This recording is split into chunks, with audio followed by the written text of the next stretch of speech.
ঘটনাটো কালি মোটামুটি 8:45 মিনিট হৈছিলে। হয় মোটামুটি কি হৈছিলে কওক পটককৈ ফাটি গৈ আছিলে প্ৰথম হয় তাৰপৰা চোপা গ'ল মানুহ তেতিয়া এটা দুটাকৈ আহিছে আৰু মানুহ তাৰপিছত গোটেই মানুহবিলাক গোট খাইছে আৰু গোটেই মানুহবিলাক তেতিয়া জনাজাত হৈছে।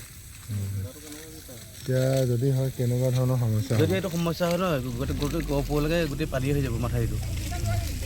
আমাৰ এই লখিমপুৰ জিলা মোটামুটি ধলপুৰ পঞ্চায়ত জামুগুৰি পঞ্চায়ত পৰিব।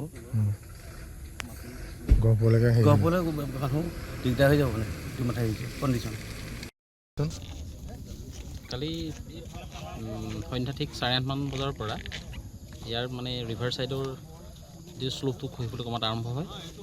প্ৰায় 10 মিটাৰমান সাঁতোৰতেনি বিভাগীয় কৰ্তৃপক্ষ আহি পাইছেহি। আহিছে DC আহিছে, দুগৰাকী বিধায়কো আহিছে। অহাৰ পাছত তেওঁলোক থকা অৱস্থাতেই প্ৰায় 6 মিটাৰমান খহি ইতিমধ্যে নদীত জাহি গ'ল আৰু বাকী এই যে বাকী অংশটো এতিয়াও ফাট মেলি আছে। গতিকে পৰ্যাপ্ত পৰিমাণৰ যদি কাম নকৰে তেতিয়াহ'লে কিন্তু এয়া লখিমপুৰ জিলাৰ ধলপুৰ মৌজাৰ একাংশৰ লগতে গহপুৰবাসীৰ বাবে অশনি সংকেত।